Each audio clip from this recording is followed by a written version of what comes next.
to Zen Calm Temple. Wherever you are listening from, a quiet room, a dimly lit evening space, a warm bed, or even a moment of pause in the middle of your day, I'm grateful that you're here. Take a gentle breath in and let it fall out softly. Feel your body resting. Feel the weight of the day loosening its grip. Feel the heart slowly opening, like a flower greeting the morning light. Today, we walk together through stories and teachings from a monk's life.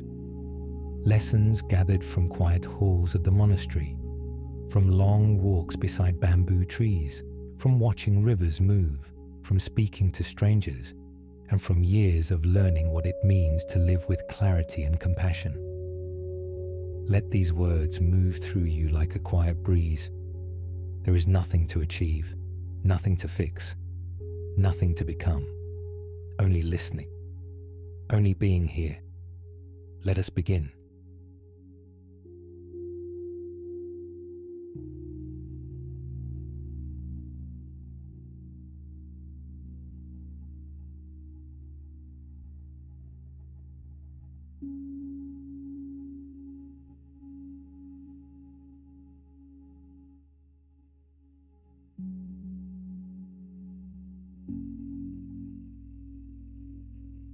When I first arrived at the monastery as a young novice, I thought spiritual life meant grand teachings, deep philosophies, hours of meditation, mystical realizations. But on the very first morning, the master placed a large broom in my hands. "Sweep," he said, and then he walked away. I remember feeling confused, disappointed, even a little insulted.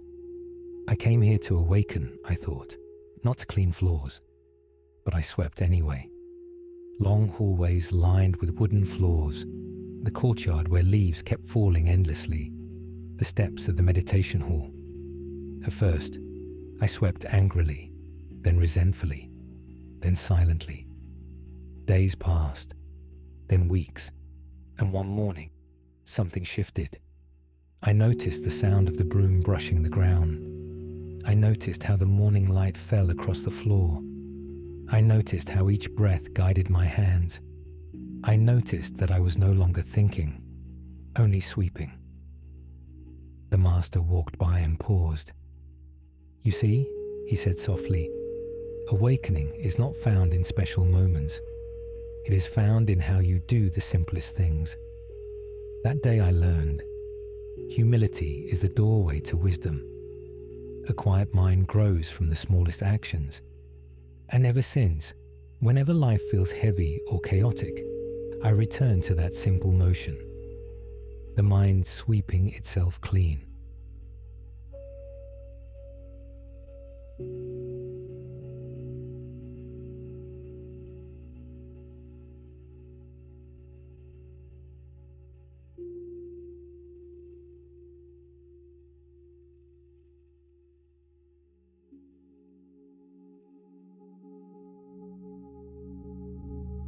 There was a teacher in the monastery known for speaking very little. People traveled from far places just to hear him, and they were often surprised when he said almost nothing. Once, a frustrated student asked, "Master, why do you speak so little? Don't you want us to learn?" The master smiled gently and responded, "I teach all the time. You only listen when words are spoken." Later, I understood. When he walked slowly. When he ate, he tasted each bite. When someone spoke, he listened fully. When he sat, he became still as a stone. His life was the teaching. One evening, I sat beside him during meditation. The wind moved softly through the bamboo. The moonlight lit the courtyard. The silence felt full, alive, complete. No words were needed. I realized that true understanding arises not from explanations, but from presence. Silence is not the absence of teaching. Silence is the place where teaching becomes clear.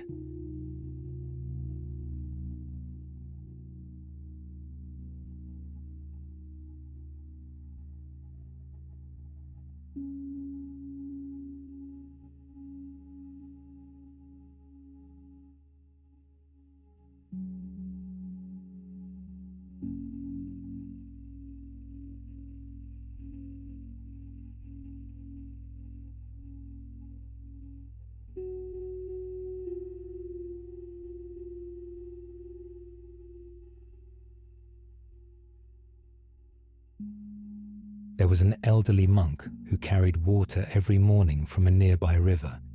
He used 2 clay pots tied to a bamboo pole. One perfect, the other cracked. The younger monks often wondered why he used the broken pot at all.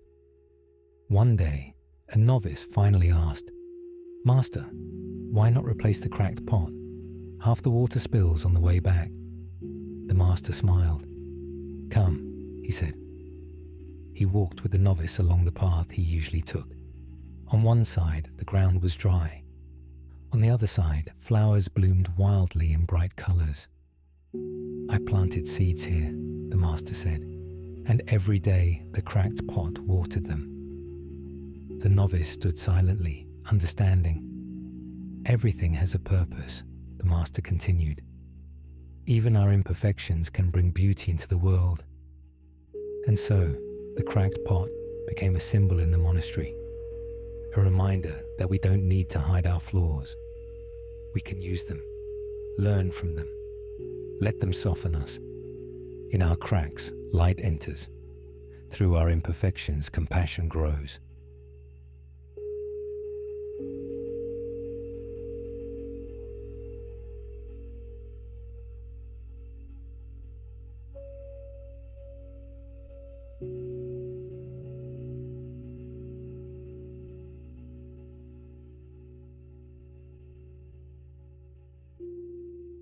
Before we move to the next stories, take a slow breath in and exhale softly. Let your body soften. Let your thoughts drift like clouds. Let the stories settle inside you. Today's journey continues deeper into nature's teachings, into the river's wisdom, into lessons carried by leaves, storms, and seasons. When you're ready, we will continue.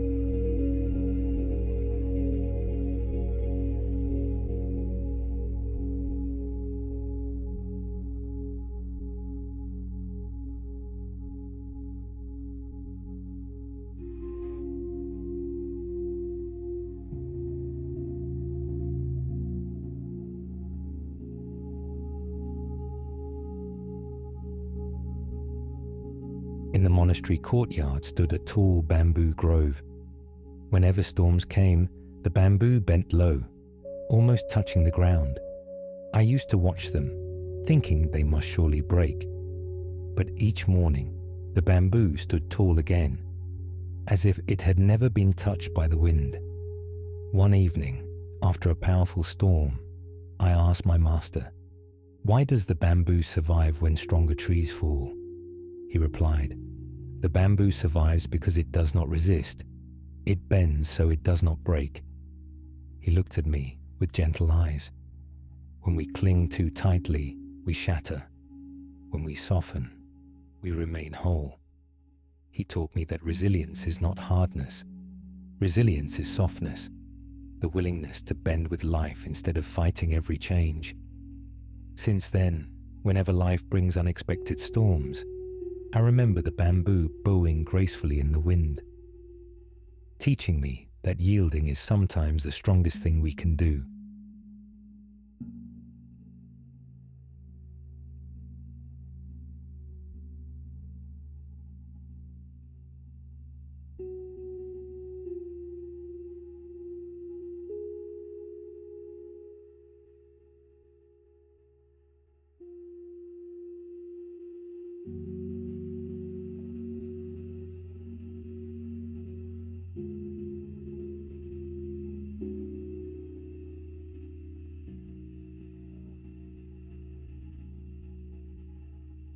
One autumn, I sat beneath a large maple tree behind the meditation hall.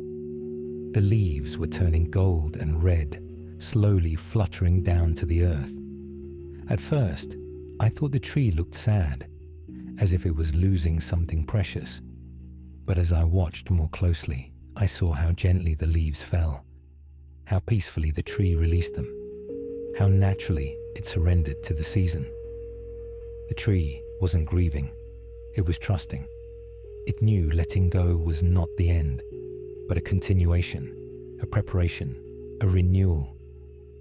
The master once told me, "Watch the leaves, they fall, but they feed the soil.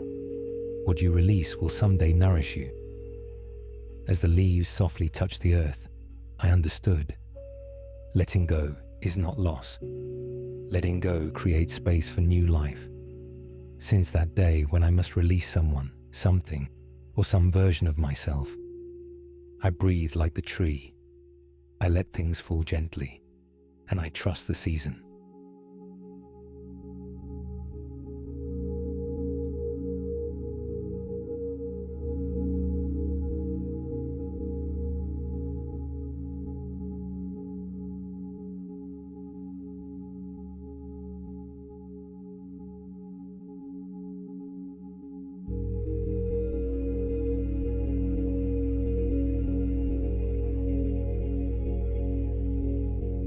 There is a river that flows behind the monastery, a peaceful, slow-moving one.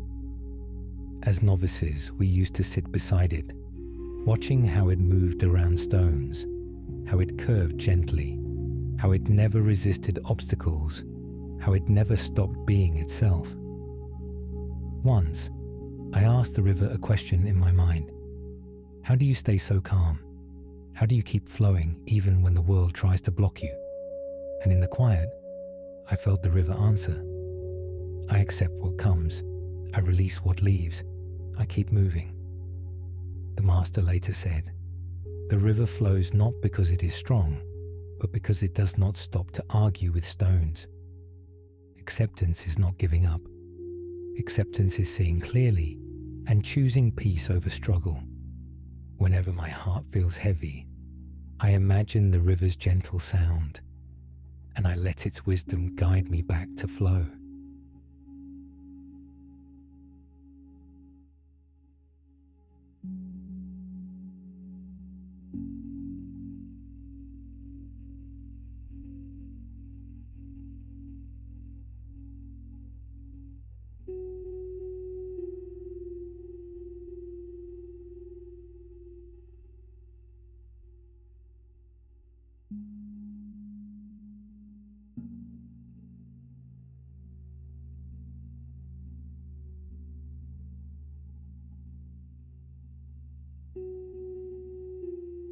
Sometimes, during long retreats, we hiked to a nearby mountain that overlooked the valley.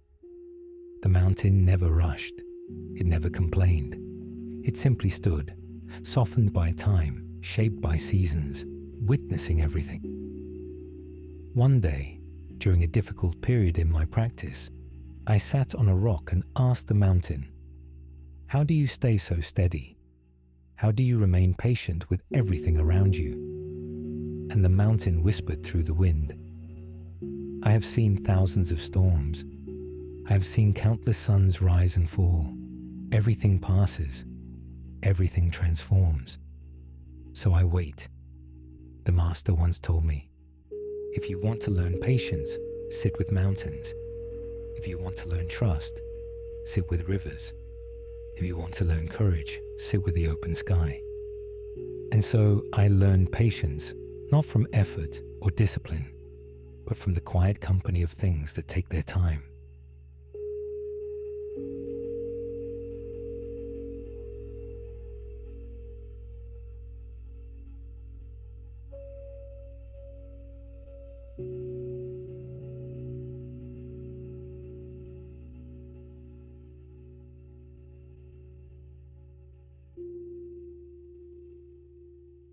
Before we continue, place one hand gently on your heart, or rest your hand softly in your lap. Take a slow breath in and a long breath out. Let these stories settle into you. The bending bamboo, the falling leaves, the flowing river, the waiting mountain. Each one is a teacher. Each one is a reminder that nature does not hurry, yet everything unfolds perfectly in its own time.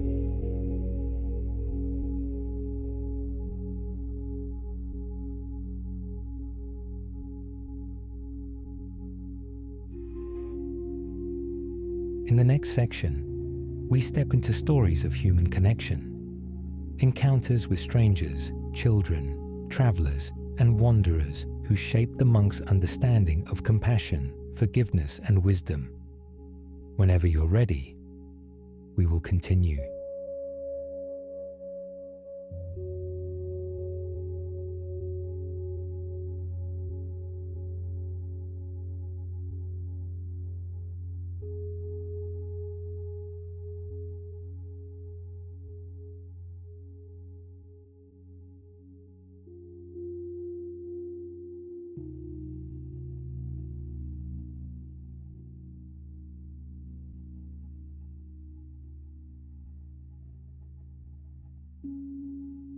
One scorching afternoon, as I was sweeping the temple gate, a weary traveller approached, sweating, frustrated, his mood heavy like a storm. Without greeting, he snapped at me. "Why is this temple so hard to find? Why don't you monks put signs? Why do you hide yourselves?" His voice echoed sharply against the stone walls. For a moment, my heart tightened. My ego wanted to answer defensively, but I remembered the Master's teaching. When someone brings fire, you do not need to burn. So I breathed. I softened my shoulders, and I bowed gently. "I'm sorry the journey was difficult," I said softly. "Please rest. The water inside is cool." The man blinked as if surprised. His anger loosened instantly, as though it had been waiting for permission to dissolve. He followed me inside, drank slowly from a clay cup, and eventually said, "I was not angry at you, only tired, only lost." I smiled. "Most anger is tiredness in disguise." He nodded, eyes softening.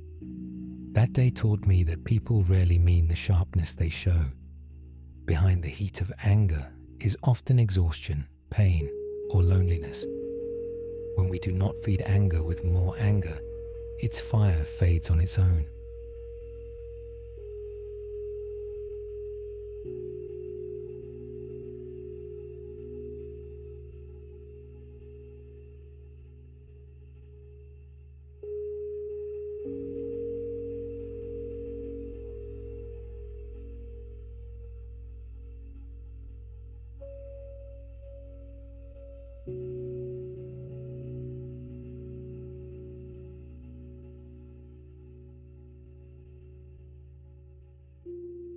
One morning, as we gathered for breakfast, a young temple boy named Rin accidentally dropped his wooden bowl. It shattered loudly on the floor. He froze, eyes wide, hands trembling. We all knew the bowl was given by his late grandmother. It was precious to him. Before anyone could speak, the Master stood up and walked toward him. He knelt down, picked up the largest piece, and held it carefully. "Rin," he said, "this bowl is broken, but you are not." Tears fell down the boy's cheeks. The Master continued, "Things break, hearts break, moments break, but breaking is not the end. It is a beginning." Then he asked all of us to gather the broken pieces. We cleaned them gently, washed them, and later that afternoon, the Master taught us to repair the bowl with gold lacquer, following the tradition of kintsugi.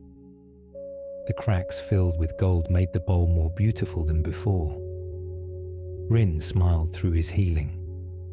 "That is your story," the Master told him. "Your broken parts will shine someday too." I learned that compassion is not fixing someone's pain. It is sitting with them, holding their grief gently and helping them discover the beauty they cannot yet see.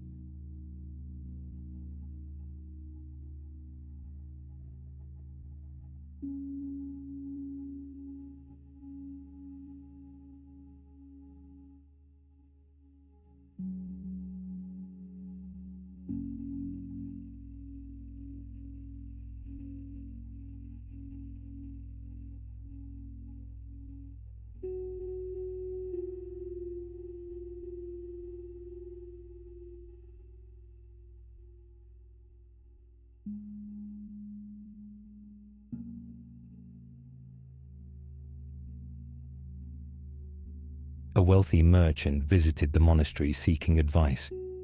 He boasted loudly about his donations, his achievements, his expanding business, speaking with the energy of someone trying to fill a deep emptiness. The master listened quietly, then asked him to follow. They walked to a small pond. The master handed the merchant a large stone. "Throw this into the water," he said. The merchant tossed it in. "Now," the master continued, "look into the pond and tell me what you see." The man looked. "I see ripples. The water is disturbed." The master nodded. "Just as your mind is disturbed by all you cling to." Then he waited until the water settled. "And now?" he asked. The merchant leaned closer. "I see my reflection." The master smiled. "When you stop stirring your life with constant desire and achievement, you will finally see yourself." The merchant grew quiet, truly quiet, perhaps for the first time in many years. I learned from that moment that many people run tirelessly towards success, not knowing they are running away from themselves. When the mind becomes still, clarity returns. When the heart becomes quiet, truth appears.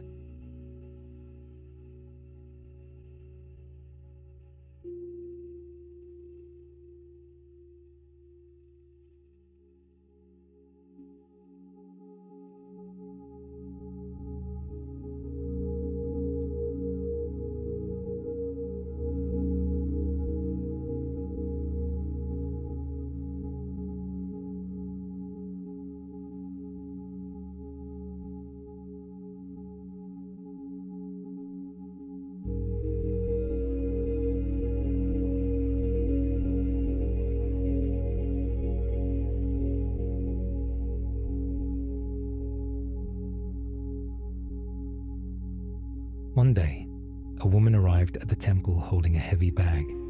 She kept it close, never putting it down. Finally, the master approached her gently. "What do you carry in that bag?" he asked. She sighed. "All the things I cannot let go. Old letters, old memories, mistakes, regrets, losses." The master nodded and said, "Will you allow me to carry it for a moment?" Reluctantly, she handed him the bag. His posture immediately shifted under its weight. "This is heavy," he said. "Yes," she whispered. "I know." He placed the bag on the ground and said softly, "Now see how light you feel when you stop carrying what does not need to be held." She stood there, breathing easier, shoulders relaxing. She had forgotten what it felt like to not be weighed down. I realized that all of us carry invisible bags.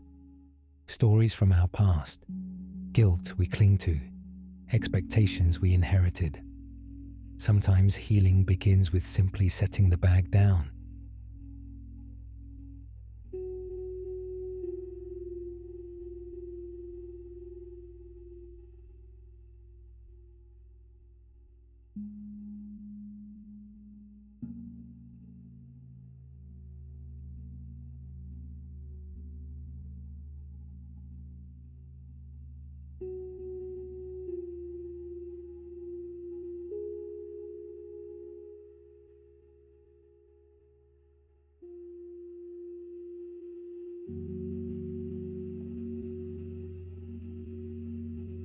Before we move into the next chapter of this journey, let your breath soften. Let your thoughts quiet. Let your heart settle. We have learned from travelers, children, merchants, and strangers, each offering wisdom through their joys and struggles. In the next section, we explore the 4 foundations of mindfulness, woven gently with stories and reflections to guide you deeper inward. When you are ready, we will continue.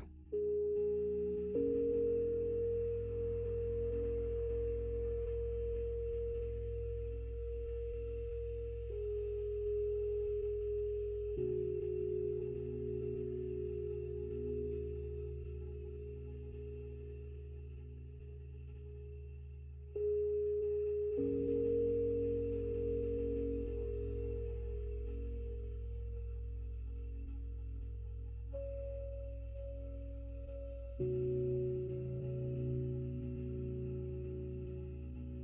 the monastery, our master taught us that mindfulness is not just sitting still.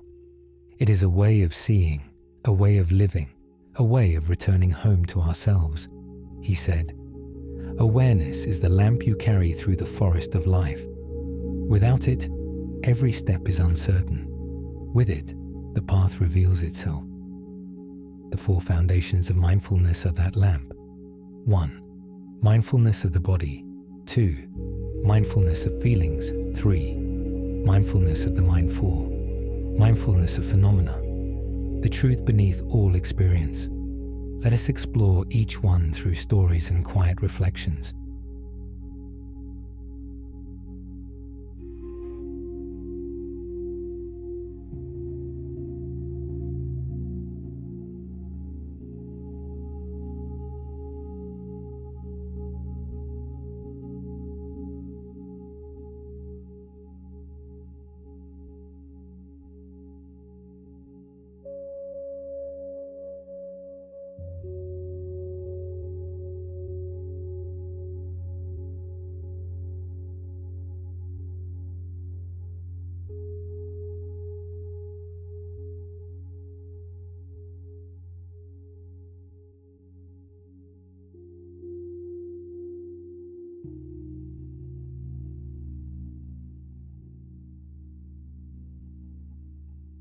The body is a temple of truth.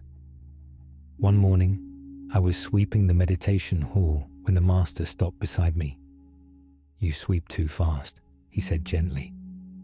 I smiled, thinking he was joking, but he took the broom from my hands and moved it slowly across the floor. "Each stroke," he said, "is the whole world. Sweep one mindful breath at a time." He passed the broom back to me.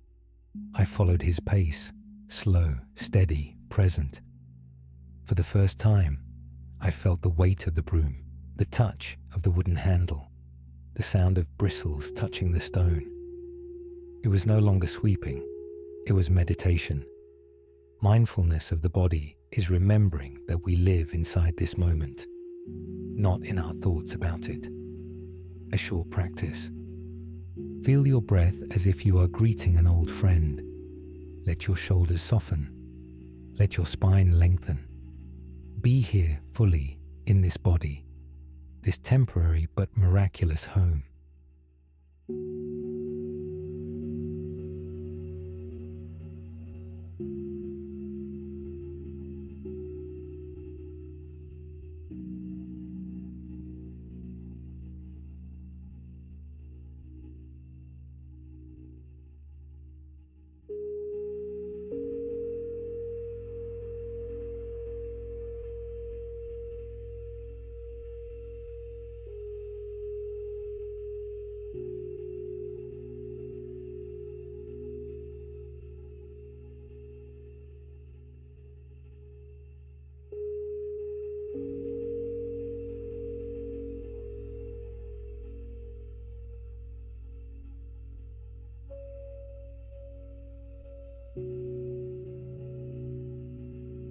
Every emotion is a visitor. Greet it. Do not adopt it. A young monk once approached the master with tears in his eyes. "Master, I feel sad," he whispered. "How do I make it go away?" The master shook his head kindly. "You do not need to make sadness disappear. You need only see it clearly." He placed his hand over the young monk's heart. "This sadness is a cloud. Let it pass across your sky. Do not become the cloud. Be the sky." The monk breathed slowly, and his tears quieted. The teaching feelings are not problems. They are messages, signals, waves of human experience. When we see them clearly, they loosen. When we chase them away, they tighten. A short reflection. Notice what emotion is present in you right now, even if it is subtle. Do not label it as good or bad. Just acknowledge it, as you would acknowledge a friend arriving at your door.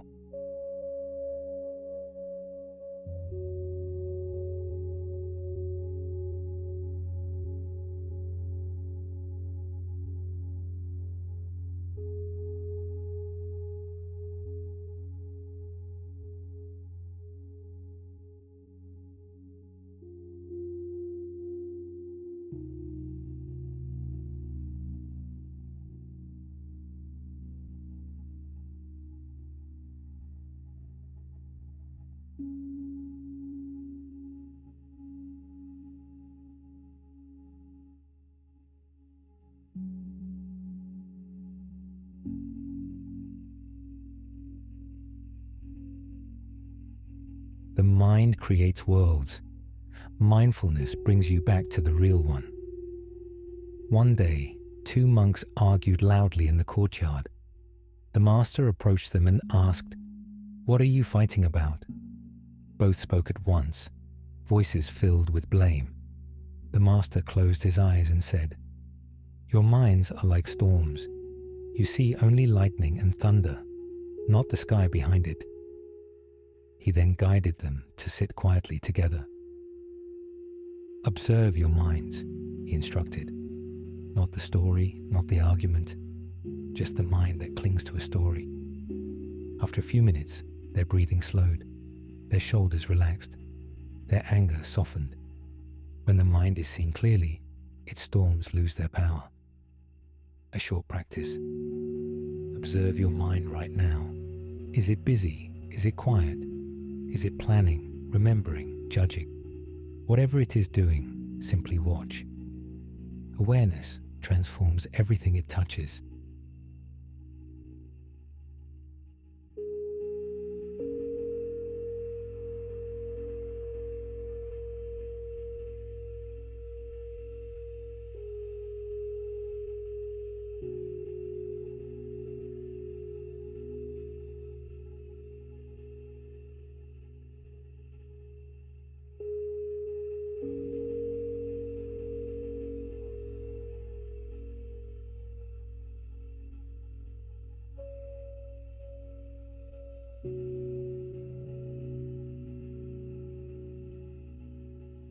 Look deeply, and you will see the truth hidden beneath all things. This foundation invites us to see the nature of reality, not just the appearance. To illustrate this, the master once placed a cup on the table. He asked, "What is this?" "A cup," we all answered. The master smiled and said, "In this cup I see clouds, because clouds became rain, and rain nourished clay. I see sunlight, because sunlight grew the trees that fired the kiln. I see the hands of the potter, his patience, his breath, his love." He lifted the cup gently.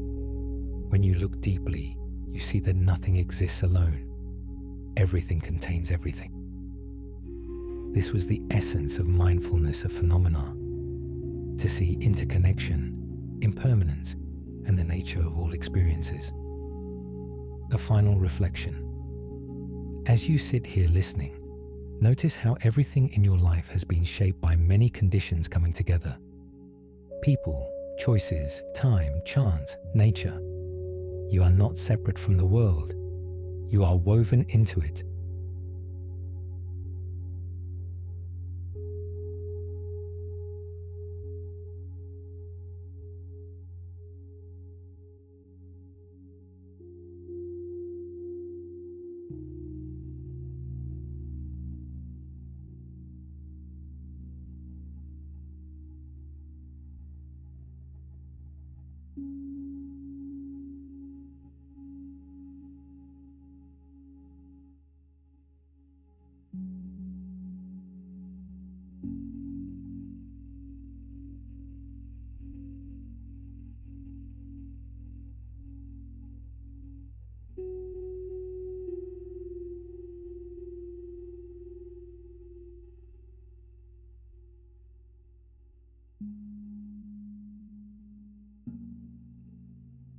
There is an old story told at many monasteries about a wandering monk who climbed a steep mountain path seeking wisdom from an elder hermit. When he finally reached the top, exhausted and breathless, he found the hermit sweeping leaves from the stone steps. The monk bowed and asked, "Master, how do I find the truth?" The hermit paused his sweeping, looked at the young monk, and said only, "Walk." The monk nodded. "But where should I walk?" The hermit smiled softly. "Anywhere." "But how fast?" The hermit shook his head. "Slowly." "And how will I know if I am walking correctly?" The hermit placed the broom down and pointed to the ground beneath their feet. "Walk in a way that allows you to feel each step. If you can feel each step, you are already home." The wandering monk bowed, understanding that the path was not the mountain, but his own awareness.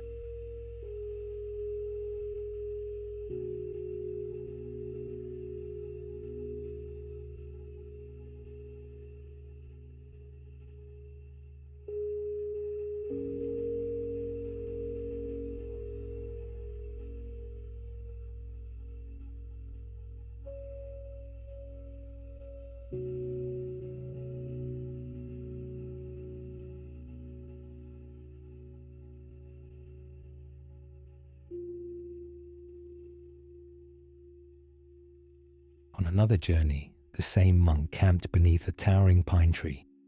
During the night, a strong wind blew across the forest. Branches swayed, needles whispered, and the great pine bent deeply in the storm. The next morning, the monk asked the tree, "How do you endure such strong winds?" Of course, the tree did not speak, yet the monk felt its answer. "I bend, I do not break, I allow, and so I remain." The monk understood. Flexibility is strength. Softness is protection. A rigid mind shatters, but a gentle mind bends and survives.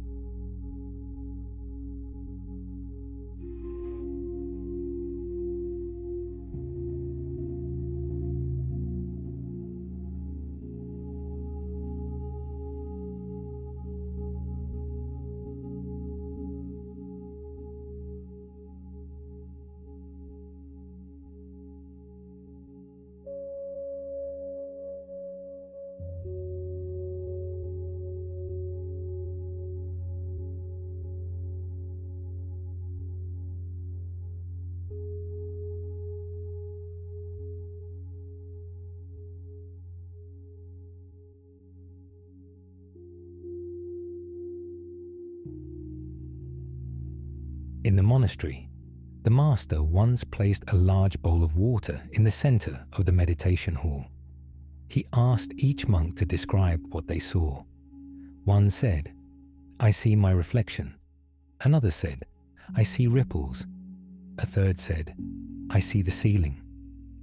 The master shook his head gently. "No," he said, "you see only the surface. Sit and wait." Minutes passed. The ripples stilled.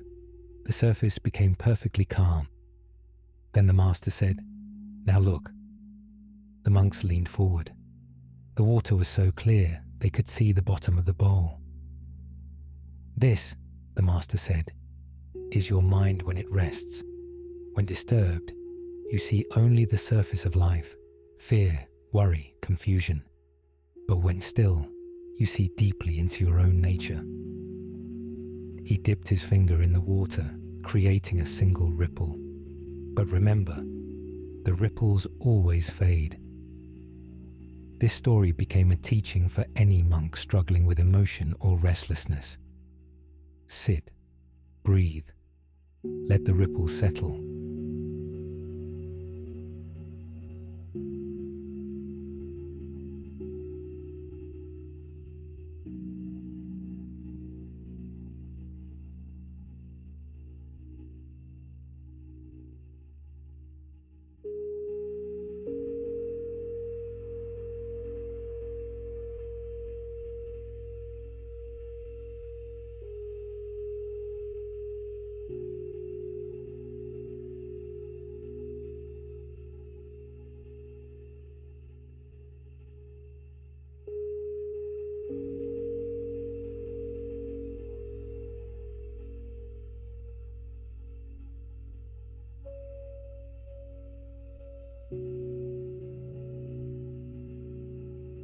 One afternoon, a wandering monk met a farmer whose field had been ruined by a sudden storm.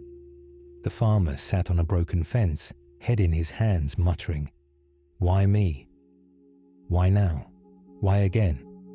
The monk sat beside him quietly. After a moment, the farmer said, "Do you monks ever feel despair?" The monk nodded. "Of course, but I have learned not to argue with the rain." The farmer looked up, puzzled.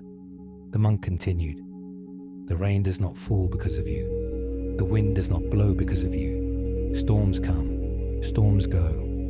If you spend your life fighting the sky, You will never have time to tend your field. The farmer took a slow breath, and for the first time since the storm, his shoulders softened. He stood, looked at his land and said, "Then I will start again." This is one of the purest teachings on acceptance. Do not spend your energy resisting what already is. Use your energy to meet what comes with clarity and strength.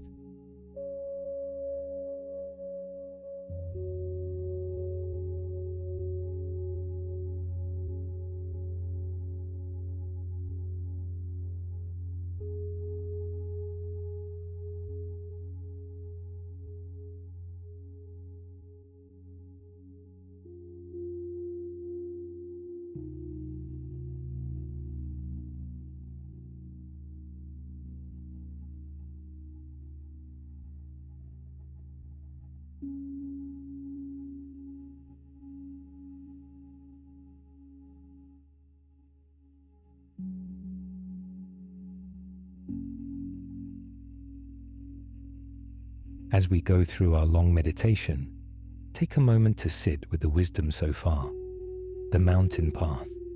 Your steps matter more than the destination. The pine tree. Strength is found in flexibility. The bowl of water. Stillness reveals truth. The farmer and the storm. Acceptance frees you to act wisely. Let your breath slow. Let your body soften. Let your mind become as calm as the bowl of water settling after a ripple. And then gently ask yourself, which story speaks to my life right now? Where am I being called to soften, to see clearly, or to begin again? Allow whatever rises to rise. Allow whatever softens to soften. You are doing well.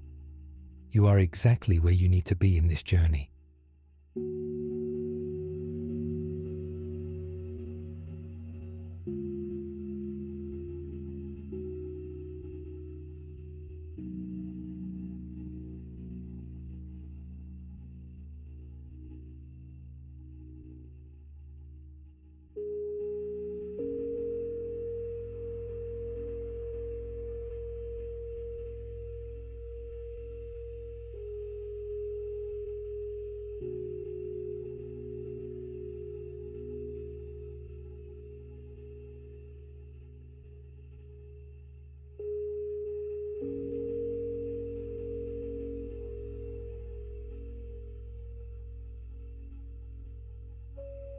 There was once a monk who cherished a simple clay cup. It was not fancy or valuable, but he had used it for many years. One morning, as he washed it, the cup slipped from his hands and shattered on the stone floor. A younger monk nearby gasped, "Master, your favorite cup?" The old monk laughed softly. "My cup has been broken for years," he said. The young monk looked confused, "But it just broke now." The master smiled gently. "No, I accepted its impermanence long ago.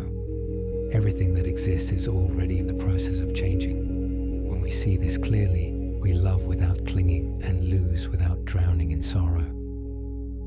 The younger monk bowed, and from that moment, whenever he held something precious, whether a cup, a relationship, a memory, or a dream, he whispered to himself, "I hold you gently."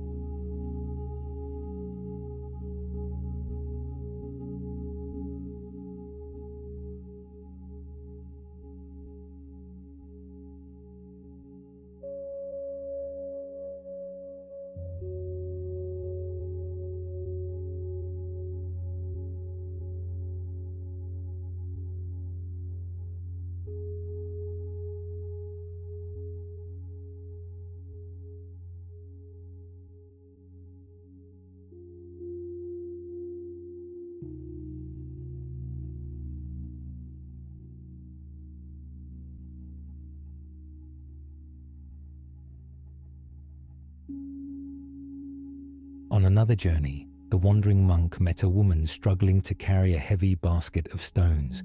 She kept stopping, panting for breath, but refused to set the basket down. The monk asked, "Why do you carry so much? She answered, "These stones remind me of every person who hurt me. If I let them go, it will feel like they won." The monk knelt beside her and said, "Every stone you carry harms only you. Forgiveness is not letting others win. It is choosing not to lose yourself." Slowly, the woman lowered the basket. One by one, she placed the stones on the ground. Her face softened, and with each stone released, she stood a little taller. When the last stone dropped, she whispered, "I didn't know how heavy I had become." And the monk said, "We don't, until we begin to let go."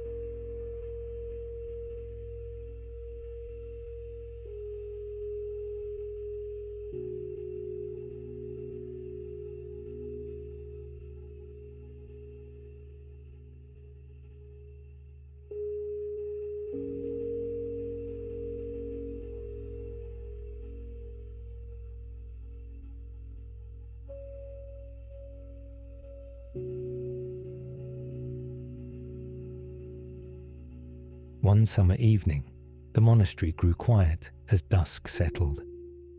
A young child from the nearby village wandered into the courtyard, tears streaming down his face. A monk approached and asked, "What troubles your heart?" The child cried, "My father says I must be brave and not feel sad, but I miss my mother." The monk knelt down, meeting the child at eye level. He gently placed his hand on the child's shoulder and said, "You are already brave. To feel deeply is an act of courage." The child sniffled, "But I shouldn't cry." The monk shook his head softly. Tears are not weakness. They are the mind's way of clearing the dust from the heart. The child leaned into him and sobbed, free to feel what he had been holding in. And as the stars appeared above, the monk whispered, "Let your heart be soft, little one. Soft hearts make strong people."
At the edge of the monastery garden stood an old wooden bench where monks often sat in silent reflection. One evening, the wandering monk found the old master sitting there, watching the sunset.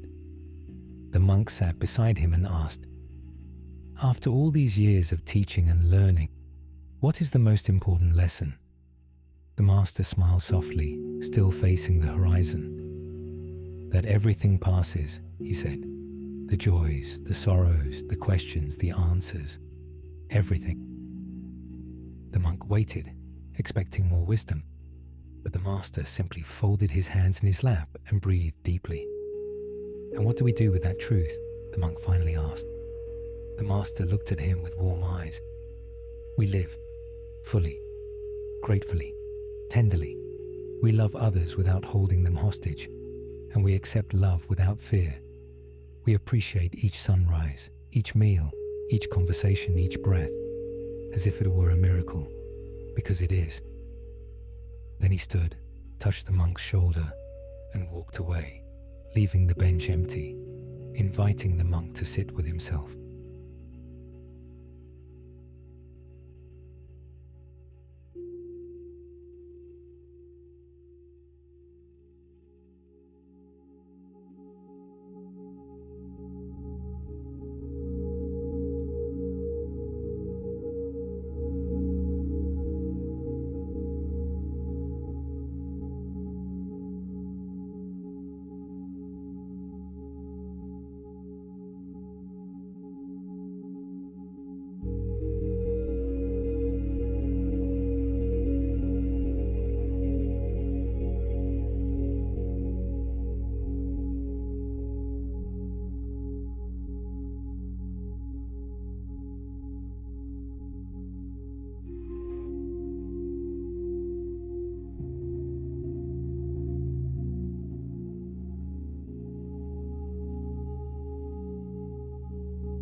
Take a slow breath in and a soft breath out.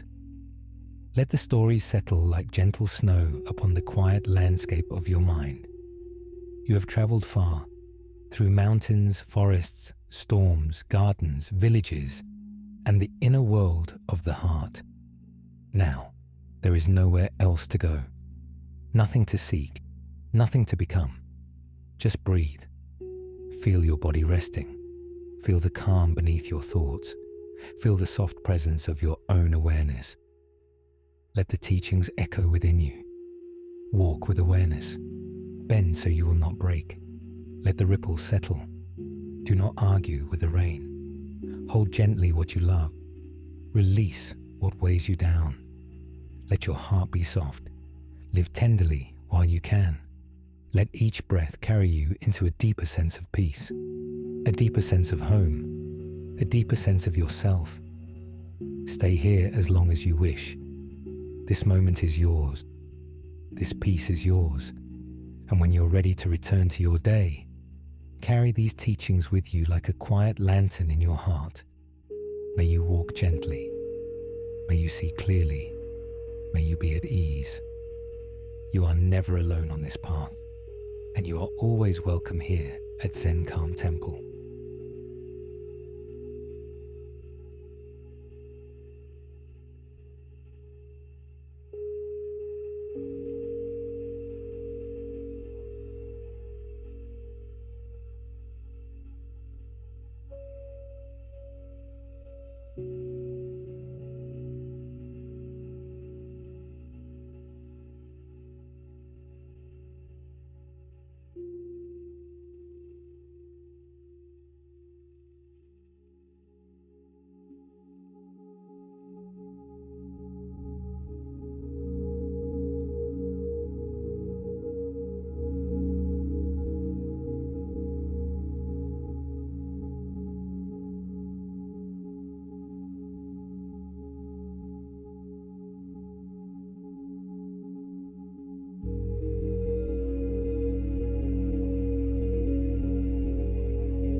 Mm-hmm.